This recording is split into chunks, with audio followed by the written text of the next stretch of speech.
Hello, my name is Matthias and welcome to the FPL Scope and the FPL eye test for GW17.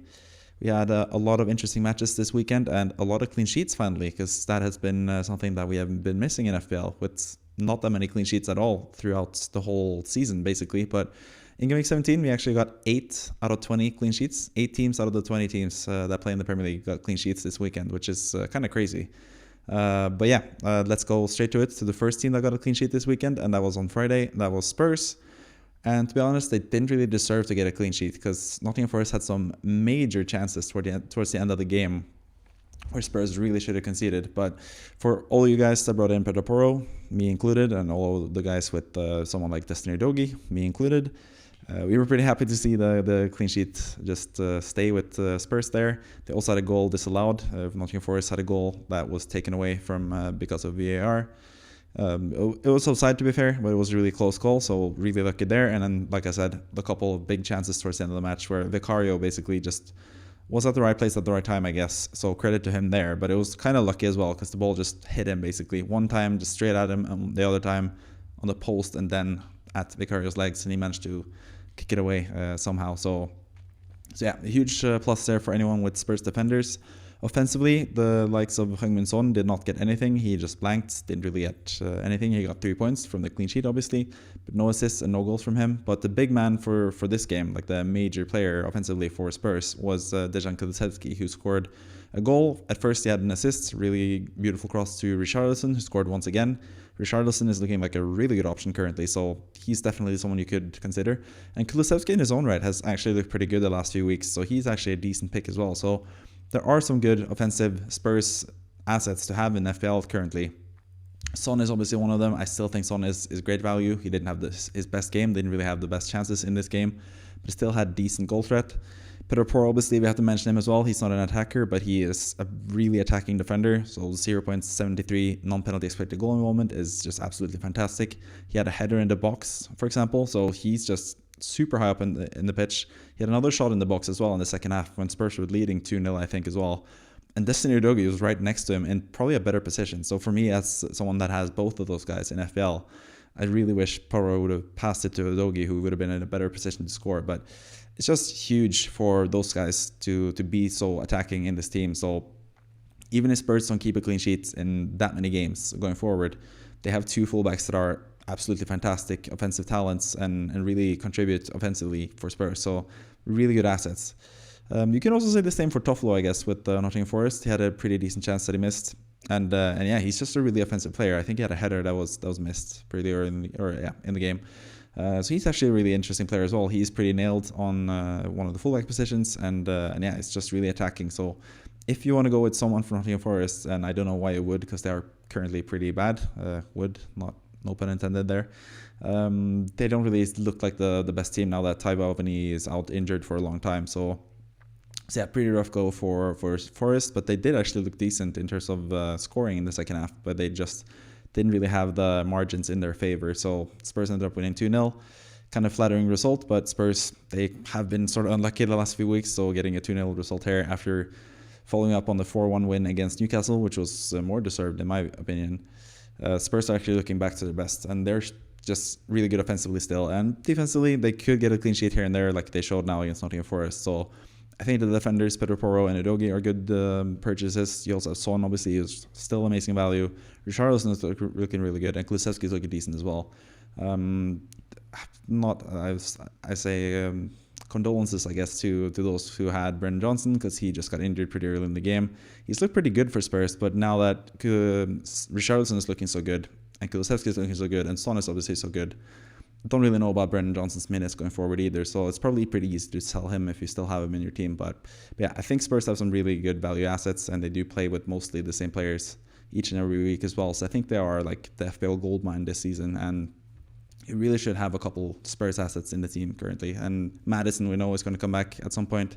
He's also a really good asset, so yeah, they have some really good assets, Spurs. Moving on to Man City against Crystal Palace, and this match ended up being 2-2 somehow. I don't know how, but still, Palace actually had the better XG in the game, which is kind of crazy, but it's also sort of not really painting the full picture, because Man City were just totally dominant in this game, basically had the control of the game the whole time, Didn't really create much, as you can see from the expected goals. That's the thing. They really lack, obviously Haaland was out this game as well, but they really lack Kevin De Bruyne, and I think they're getting really tired. And I think Guardiola said this right after De Bruyne got injured, that for a couple games, like a game or two, 3-4 games, they can't cope without Kevin De Bruyne. But when it's going a long time without him, they're going to struggle. We saw Julian Alvarez was really good straight after De Bruyne got injured at the start of the season. Alvarez was a really good FPL pick and really good player in general.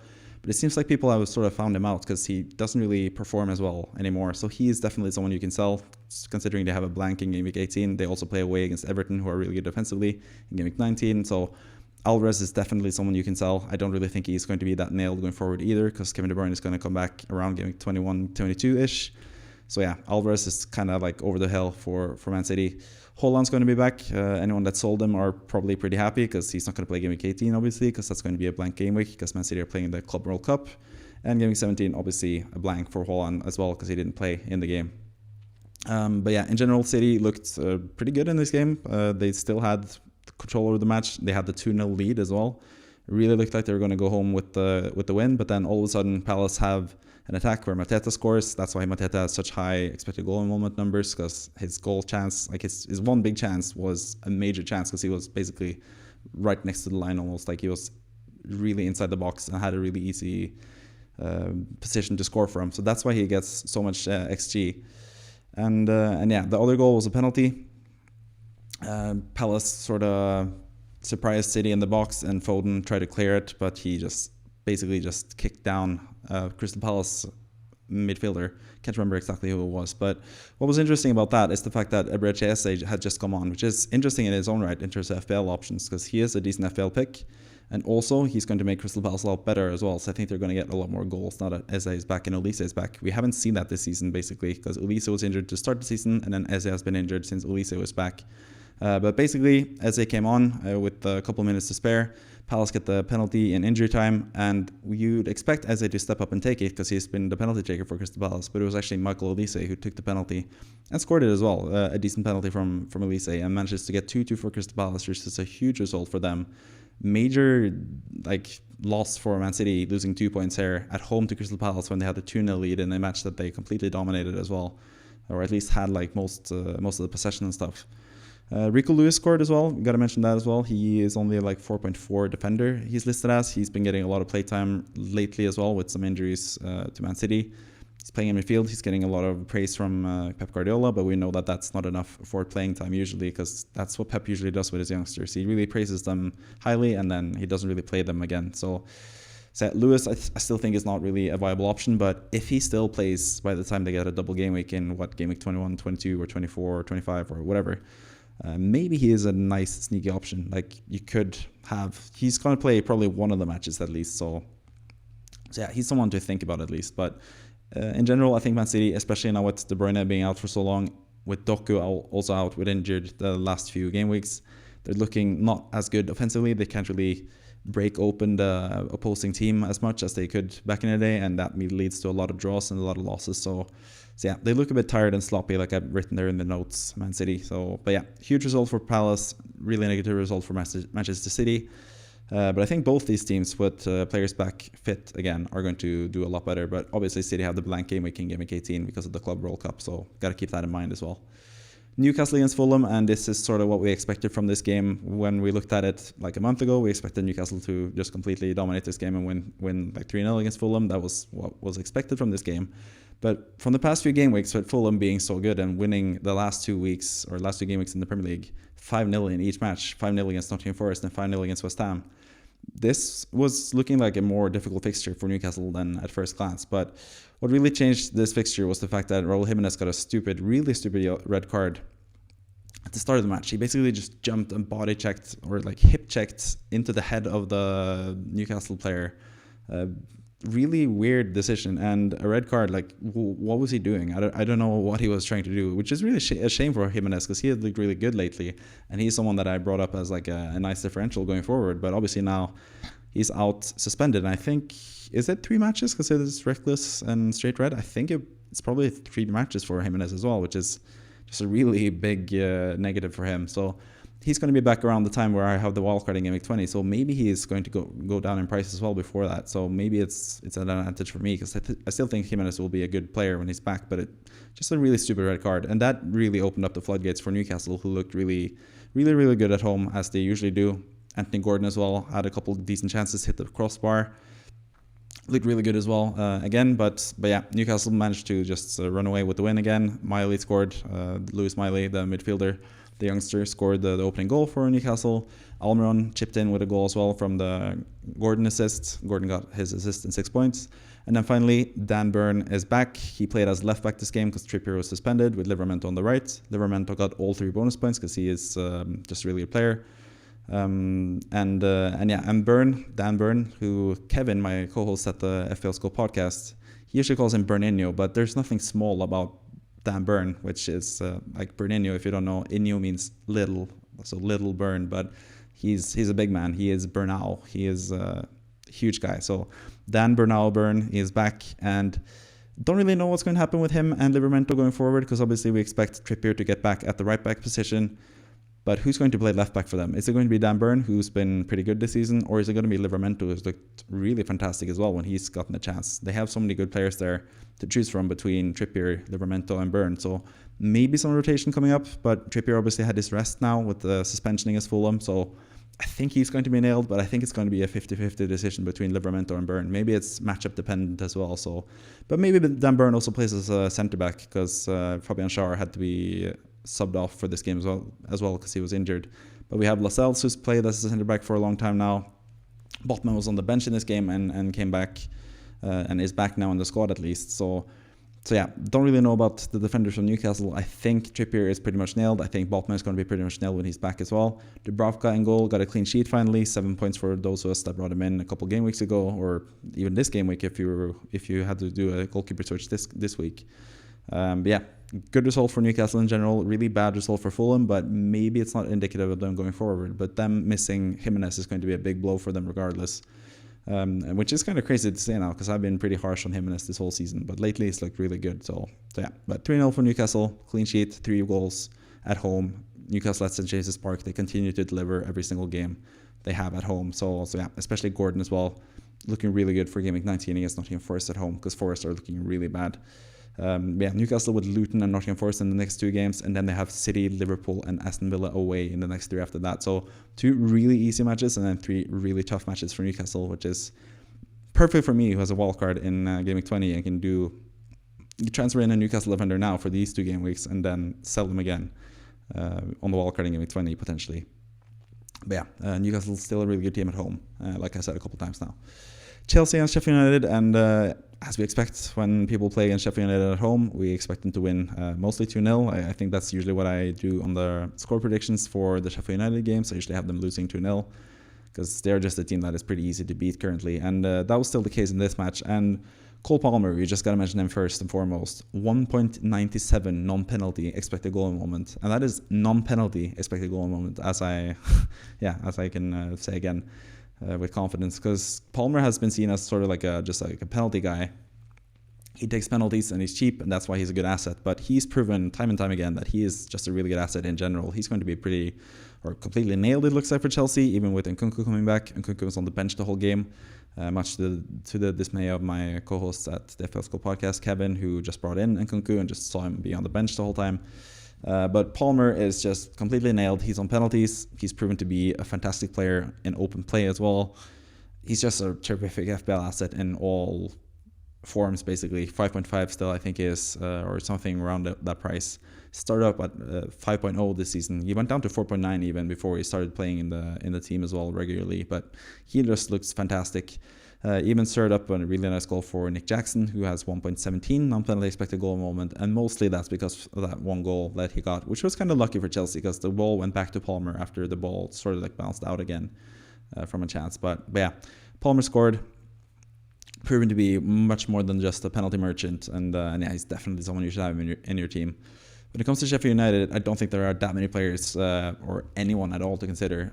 Cameron Archer is looking slightly better now with a new manager. He's playing every game, but still, he's just like a really cheap forward guy if you need that. But there's still better options there with Semenyo around the same price, and also Jimenez, who's slightly more expensive, and another guy at Burnley as well that I'll mention pretty soon, who's back again, who's around that same price as well. But Sheffield United, pretty much just a really easy team to target, both when it comes to clean sheets and when it comes to scoring goals. They do have a new manager, but they still look sort of toothless going up front. And defensively, they still keep conceding goals because their squad is just not good enough. Like, their two best players after getting promoted got sold in the summer. So obviously this is going to be a tough season for Sheffield United, and it's proven to be, even with Chris Wilder at the helm now. So yeah, Sheffield United, it's still a team to target. Chelsea, defensively, I don't know. They got a clean sheet this time. They had a new goalkeeper, Petkovic, a youngster who got the chance because Robert Sanchez is out. Obviously, Colwell played and got the bonus point as well, I think, potentially. Got a clean sheet at least. So Colwell looks like a decent pick. But Sheila started this match as well, I think. And yeah, he's looking like a good pick for only 4.4. Thiago Silva was benched, I think, or is that the last game? Maybe I'm getting two games mixed up together now, but yeah, Thiago Silva was rested against Everton. But either way, Chelsea have some really interesting defensive assets, but it's just a matter of who do you want to go with. Kuku is now out injured as well for a little while. Ben Chilwell is out injured for a while, so I think Colwell is going to be pretty secure at the left back spot, at least. And then Malo Gusto is probably going to come back and be the starting right back as well. I think he was on the bench for this game, but he's just coming back from an injury as well, with Reece James being out for several months now. So Gusto is a decent option. Colwell is probably the safer, nicer option, but Ashile has some goal threat as well, as we saw last season, but I'm not sure about him playing every single game. Maybe he will now. Maybe Colwell left back and Ashile left centre back is like the standard now going forward. They obviously have Disasi, they have Thiago Silva. They have so many players that can play there as well. So yeah, I think Colwell is the safer option, and then Gusto if you want just a cheap guy who can just play some games potentially, he's probably the one to go for. But defensively, Chelsea haven't looked the best, but against Sheffield United and these teams that they are facing now, because they have really easy fixtures, you could go with a Chelsea defender who could play every now and then, I guess. So yeah, Colwell and Gusto are decent shouts, I think, going forward into the future.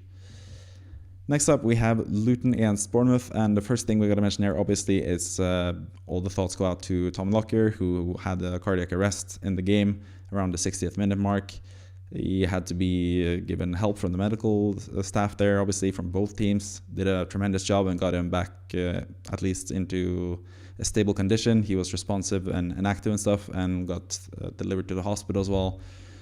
So yeah, thoughts go out to Tom Lockyer. I hope he is in good condition. It seems like he is, luckily, and we should all be happy about that, obviously. I think everyone is happy about that, even though there were some controversies on FPL Twitter about how soon you could mention FPL points and stuff after Lockyer had his heart issue. But yeah, it seems like Tom Lockyer is doing well. So I think now, with at least 24 hours and FPL actually, or Premier League actually commenting on the potential points thing as well, I think it's time to talk about the game as well. You can talk about the game. It's fine. Tom Lockyer, hopefully nothing bad happens from now on, and he's going to be fine. We'll see about what happens with him in general. But yeah, obviously all best wishes to Tom Lockyer, the captain for Luton, obviously. But yeah, in terms of the game, the match was obviously suspended and then postponed because of the incident. Makes sense. No one wants to play right after something traumatic as that has happened. So yeah, makes sense that the game was suspended. Don't know when the game will be rescheduled, and we don't know what's going to happen with the FPL points yet either, at least at the time of this recording, which is Sunday night. FPL put out a tweet where they said that the game week will be extended, sort of, so they are still giving themselves some more time to figure out what they want to do. What I think is the most likely option is that this game will just be void. All the points will be removed, and everyone will get their substitutions in for the players that play for Bournemouth. So if you have Solanke, for example, who's a pretty popular option currently, who scored a goal and had 6 points, potentially 9 points with bonus, I think it's going to be just 0 points. And it will be treated as if he didn't play this game week. But this is just me speculating, I guess. The other option is probably just keeping his 6 points and potentially even getting him the 3 bonus points if they just quit the match at 60 minutes mark, and then they just have another game week, double game week at some point where the game gets rescheduled. So hard to see what's going to happen with this game, but yeah, of course this comes second in terms of the health of Tom Lockyer. But yeah, it'll be interesting to see what happens with this game and when it will be rescheduled as well.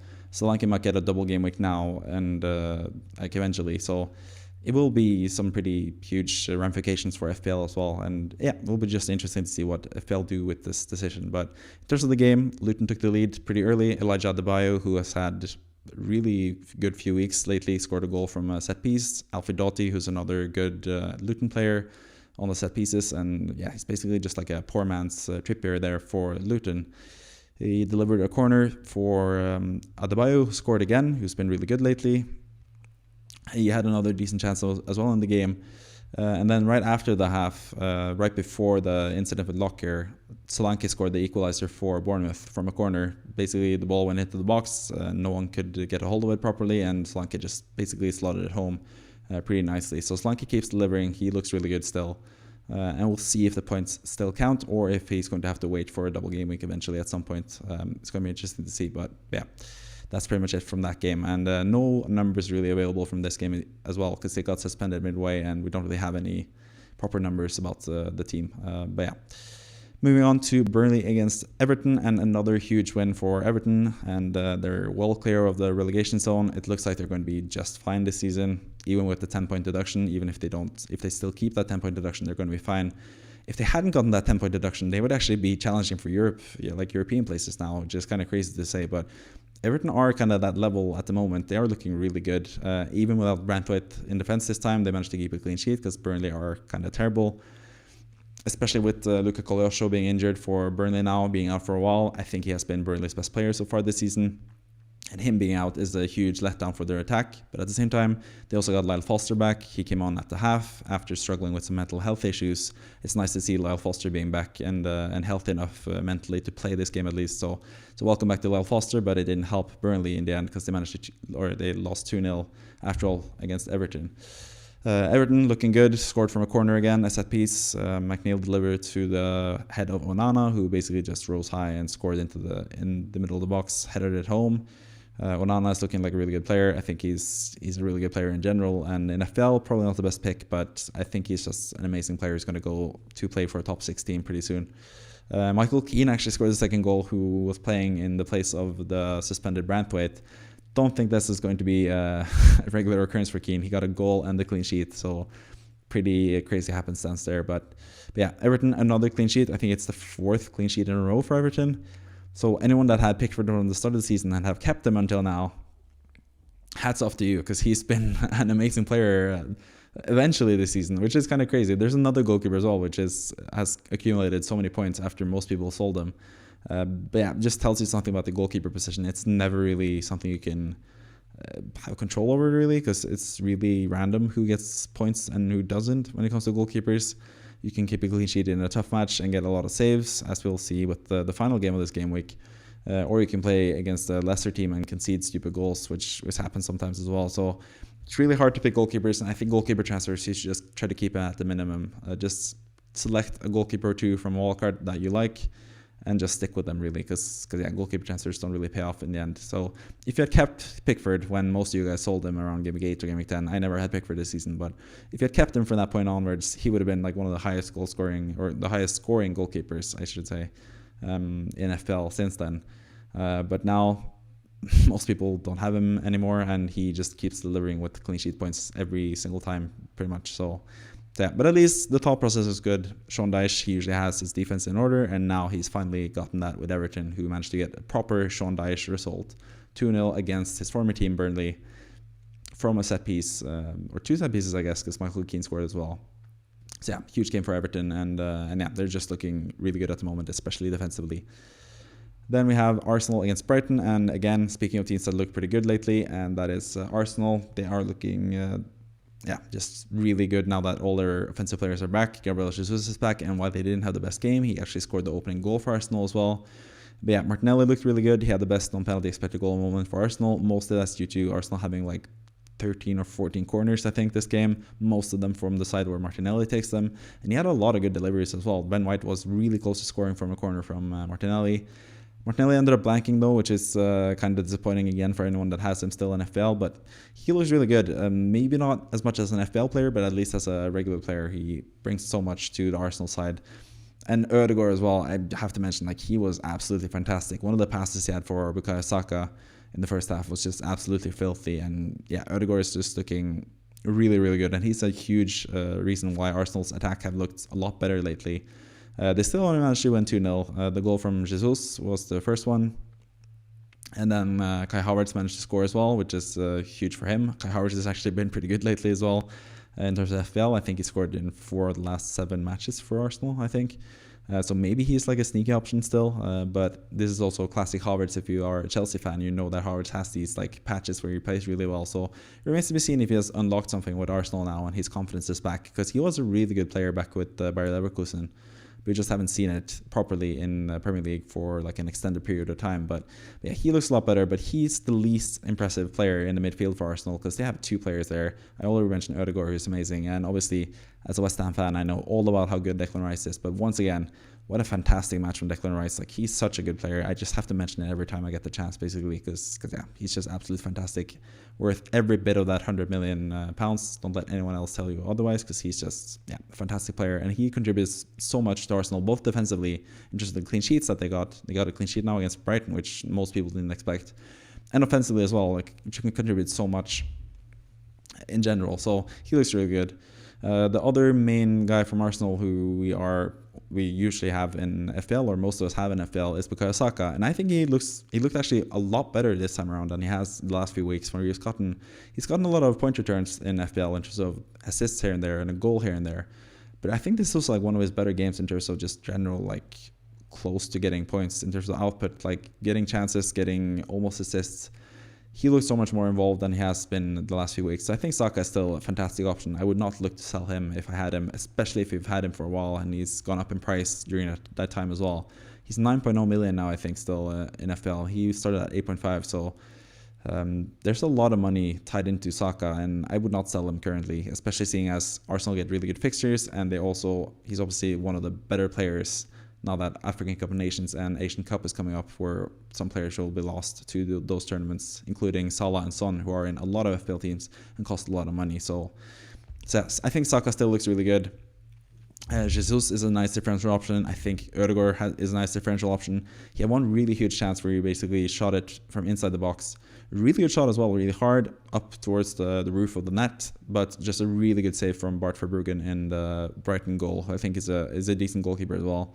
But yeah, Brighton in general, this is the most defensive I've seen them under De Zerbi, I think. Like, they had no chance at all, basically, this game, it looked like. The result is kind of flattering for them. Like, Arsenal should have won this game like 4 or 5-0. So Arsenal were just really fantastic in this game, and Brighton didn't really have much to offer. They did have that one big chance for Pascal Gross, had a really decent chance to score in the box as well, but he just couldn't stretch properly and get a proper hit onto the goal. He just hit it just wide instead of hitting it on goal. But that was a 1-0 for Arsenal, so that could have been a really interesting development if he had scored. But it also deleted the clean sheets for the likes of Gabriel and Saliba, who both got clean sheets, to the happiness of several FPL managers who have one or both of them. I actually benched Gabriel in the end since I brought in Pedro Porro, so yeah, I was hoping they would concede, but they kept the clean sheets. They look really good defensively. I said this the last few weeks. They should have had a lot more clean sheets the last few weeks, and now they got one against one of the better teams, attacking-wise at least, in the league. I think this is the first game Brighton haven't scored in the league so far this season. So yeah, that tells you something about Arsenal's defense and Arsenal's team in general. They look really good. I should also mention Zinchenko, who looked fantastic and really offensive-minded at the left-back position for Arsenal as well. I think he is a really good option currently, and he's not being talked about that much. So I think he's a really nice differential if you want to double up on Arsenal. Or triple up even, if depending on how your team is looking. But I think, having 3 Arsenal players is going to be the new standard basically going forward, because they don't really have that many players going to AFCON, not many interesting players in terms of FPL at least. So they have, or Asian Cup for that matter. So they have just a really good team, and they have really good matches, and they're looking a lot better lately as well. I think they're going to explode and have a lot of points going forward. So I think doubling up with Saka and either Jesus or Ødegaard is viable, on top of having a defender, or having double defense with someone like Gabriel and Zinchenko on top of having Saka. I think both those options are really good and are going to be really good going forward. I think that's going to be a point of discussion pretty soon in the future, where you want to talk about either double Arsenal defense or double Arsenal attack, what do you want to go for. But currently I think Zinchenko is looking like a really good pick, and I really like Saka and I really like Gabriel, so maybe I'm leaning more towards the defensive double up, because there are just so many good midfielders. But yeah, that's going to be an interesting discussion around Gaming 20 when I do the wildcard for myself, at least for my own team. So yeah, Arsenal looking really good. Brighton, not so much. I have Joao Pedro as the standout player, even though he played like only 30 minutes or so. Because like I said, Brighton didn't really produce anything. Then they brought on Joao Pedro, and then they looked a lot better offensively. I don't know why he keeps getting benched, because he just looks really good every time. Same with Ferguson as well. He keeps getting benched. Like, I think those two players before the start of the season, I thought those two players would be like the most, not the most nailed, because obviously Mitoma is the most nailed, and Solly March even is more nailed than those guys. But I thought that Ferguson would be the preferred striker and Joe Pedro would be the preferred number 10 for Brighton this season. But that just hasn't been the case. I don't really know why, especially with Joe Pedro, who's just been fantastic for them, especially in the Europa League, where he scored pretty much every single game in the Europa League. I don't know why he doesn't get to play more in the Premier League, especially now with all the injuries that they have to Ansu Fati, March obviously being out. Mitoma is going to leave for now soon for the Asian Cup as well. And Adingra is leaving for the African Cup of Nations, I think, as well. So yeah, I think definitely Joe Pedro is still an option because Brighton have really good fixtures coming up as well. But it's just can't really trust him to play for some reason. Like, he never gets to play, but I think he is also a sneaky good option. So a lot of good FPL options from both these teams, I feel like. But yeah, that's pretty much what I'm going to say about that match. But a really good match in general, especially for Arsenal, who just look fantastic at the moment. Then we have another fantastic match for me, especially as a West Ham fan. West Ham beating Wolverhampton 3-0. Kind of a flattering result. Like, two of the chances for West Ham, two of the goals for West Ham were sort of not really high XG. In terms of the first goal for Kudus and the third goal from Jared Bowen. But yeah, West Ham, Kudus, just absolutely fantastic. Like, he is an outstanding player. I don't really know how Erik ten Hag managed to have both Anthony and Kudus at Ajax, and then decided to buy Anthony for 90 million rather than Kudus for 45 million for half the price, basically, because Kudus is looking every bit of what Man United would want from the right winger. He looks amazing. And Bowen as well, obviously, is the right winger, played as a striker again in the absence of Antonio. But West Ham's two best players at the moment, potentially Paqueta is also up there, but two of their three best players at the moment are right wingers. And there are so many teams that lack right wing players, or at least Man United lack like a proper right wing player. But I'm not here to sell either Kudus or Bowen to Man United. I want them at West Ham. We're facing Man United next week, by the way. But Kudus, really well taken goal, the first one, really nice shot. Not the best from Bentley in Wolverhampton's goal in the absence of Jose Sa. But yeah, really nice goal from Kudus. A nice assist from Paqueta as well. West Ham basically just won the ball and just hit him on the counter. Looked like prime West Ham this season, where they just win the ball and just go straight into attack and score. Just from really good performances from their attacking players. But that was the opening goal for Kudus. Then they had the second goal as well, and once again it was the same tactic, winning the ball in their own half, going straight forward to Paqueta, passing it out to Kudus. Perfect pass again from Paqueta, and Kudus this time a pretty easy chance, and he slotted it home really nicely, Kudus. And then finally Bowen scored in the second half as well. Should be noted though, at 2-0, Wolverhampton had a goal disallowed. It was like barely offside. The foot of Matthias Cunha was just slightly offside for Wolverhampton. Really unlucky for them. After a lengthy VAR check, the goal was removed, obviously correctly, because yeah, they should have that down pat in terms of correct offside decisions at least, even though they don't have the automatic or semi-automatic decisions, which they should have for next year at least. But either way, this goal would have been disallowed with the VAR. It wouldn't have been without it. So finally, VAR actually helps my team, which is not really common. But yeah, it helped West Ham in this case, because West Ham managed to keep the 2-0 lead, managed to keep the clean sheet as well, which they managed to get in the end. But sadly for anyone with Areola in goal, he was benched for Fabianski. I don't really know why. I don't know if it's still Areola still struggling slightly with his hand. He had a wrist injury lately, or if it's just the fact that Fabianski has looked decent enough the last few game weeks that he's the starting goalkeeper now for West Ham. I don't really know. It's tough to judge. Fabianski now played in both the Europa League match and now against Wolverhampton, which is interesting because usually they swap around the goalkeepers that play in Europe and play in the Premier League. So if I were to guess, I still think Areola is the starting goalkeeper for West Ham in the league, and Fabianski is going to be the goalkeeper in the Europa League.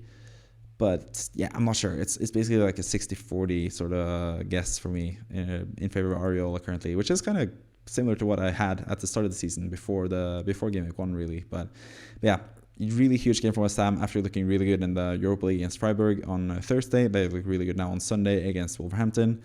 After that 5-0 thrashing against Fulham, it did not look good for West Ham. But now they're actually looking more like the West Ham of old previously in the season, where they look really good. West Ham, I think, are 8th place now as well, which is looking decent. But Wolverhampton didn't really have much to go with in this match. Hee-chan Wang, who I have in my own team, once again sort of looked pretty bad. Cunha was really close to scoring, like I said, had the goal disallowed. He still looks like a decent option, but Wolverhampton, especially missing Jose Sa and also missing Pedro Neto, obviously. I think Neto's going to be back for Game Week 18 potentially, and at least Game Week 19. He's going to be a huge boost for Wolverhampton. And then Jose Sa in goal as well would also be a huge boost. Bentley in goal, who's a 3.9 goalkeeper to be fair, who could be a potential FPL option, but especially with Jose Sa being linked to leave for Qatar or Saudi Arabia even in January. I think Wolverhampton would buy a new goalkeeper because Bentley did not look impressive in this game. The third goal as well for Bowen. Pretty tame finish from Bowen. He did really well to get a finish or get a shot off in general, get the shot going towards the corner. But really should have been saved that one as well from Bentley. He should have saved both the first goal and the third goal in my opinion, and looks like kind of a weak link for Wolverhampton, who are struggling with injuries pretty much in every position really. In goal they have, like I said, Jose Sa. Aït-Nouri just came back now in defence. Good for him. And then Neto in midfield as well is someone that's missing for Wolverhampton. But yeah, West Ham deserved winners in the end. 3-0 kind of flattering, but they are looking a lot better offensively now, West Ham. Brentford against Aston Villa, and this was kind of a crazy game in the end. Ollie Watkins managed to be the hero against his former club at his former home ground, and he got a lot of controversy after scoring what ended up being the winning goal, the 2-1 goal. Basically, Watkins said after the match that he had gotten a lot of abuse from one particular fan. So after he scored the goal, he went into the net and basically just pointed at the fan and just said like "woo" or something like that, and basically just celebrated in front of him. And the Brentford fans didn't really take kindly to that from their former player, I guess. So yeah, a lot of tempers flared from that. Then Ben Mee got sent off from a reckless challenge later on in the game towards the end of the match. And then at the very end, it's just hilarity and tragedy and everything just ensued in terms of the match, because Neil Maupay and Emiliano Martinez had like a scuffle where Maupay just went into the body of Martinez, Emi Martinez, who just basically flopped around and like feigned way more injury than he actually had. It was kind of reckless and bad from Maupay as well. And then Maupay returned the favor a little bit later when he fell down dramatically in a different situation, and just everything went ape shit, I guess. And Konsa got his second yellow card and got not Konsa, Kamara, sorry, Boubacar Kamara got a red card as well, and is out for the next game, which apparently is bad for Medicash in terms of his starting potential, because Medicash was back at starting in this game, bringing a lot of joy to people that have kept him and potentially wanted to play him against Sheffield United in Game Week 18. But with Kamara dropping out, I think that's going to affect their tactics to the point of Konsa playing right back rather than Cash playing right back or right wing even. So yeah, not the best there. Also, Aston Villa conceded the first goal. Keane Lewis-Potter scored a really nice finish after a corner from Brentford, who are just really struggling without Mbeumo, who's out for a couple of months now. Ivan Toney is still suspended, obviously. He's back in Game Week 21 if he stays at Brentford after all. But I don't think Brentford can afford to sell Tony with Mbeumo out for such a long time. So I think he's going to be back in play for Brentford in Game Week 21, which might be a double game week actually, sneakily there for Tony. So take note of that at least. But Keane Lewis-Potter gave them the lead. Then Alex Moreno, after Brentford had gotten a red card. Yeah, Ben Mee got the red card before the goals actually. But he got a red card, and that gave Aston Villa the chance to get back into the game.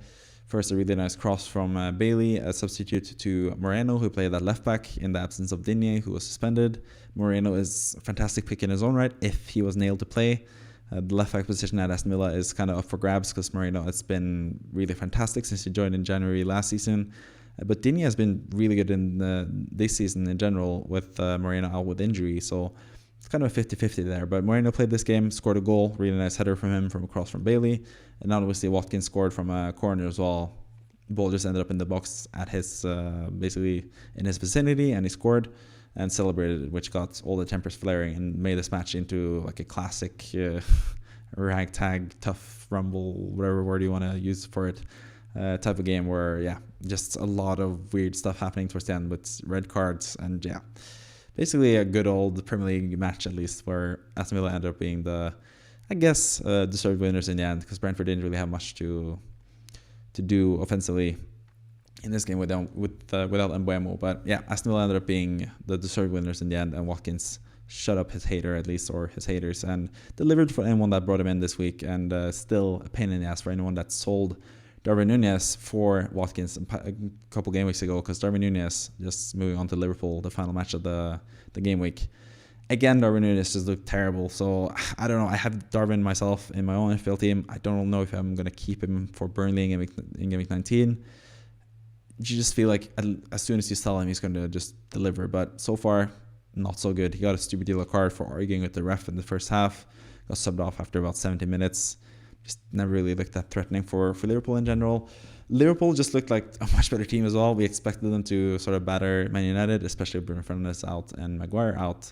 And they did, to be fair, in terms of the open play, in terms of play in general. Liverpool were the much better team. Like, don't get it twisted. They should have won this game easily. But they just missed a lot of easy chances and didn't really create enough chances, I guess, either to get this into the comfortable win territory. But yeah, their striker position, I think it's a problem now. Darwin Núñez has not been delivering, especially lately. It's just been woeful, both in terms of getting chances. He's been pretty bad the last few game weeks, and then scoring chances as well. He's been pretty bad as well with that. So always the FPL troll Darwin Núñez. Whenever he's popular, he just doesn't perform really. So he's an issue. And I don't think Cody Gakpo is that interesting either as a striker option. I don't think he's looked that good either playing as a forward. Jota is obviously out injured. He probably would have been the starting striker now if he was fit. But yeah, for now, I think they have to just cope with Darwin, and Gakpo is playing as like a false nine sort of player, or right behind the striker sort of player. But I think that's an issue for Liverpool, and they're struggling to score because of that, because they can't have Salah scoring every game. Salah, once again, blanked. He's sort of been disappointing the last few weeks as well.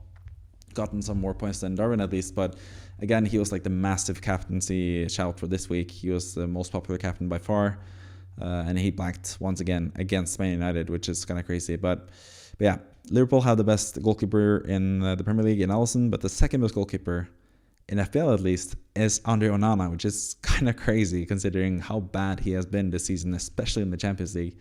But in the league, once again, he got some points. He got 2 bonus points from 8 saves. That's two save points from having 6 saves. Almost got the 3rd bonus point as well with the 9 saves. But yeah, 2 points from the saves, 2 bonus points from just having a clean sheet and just having a good match in general, not conceding.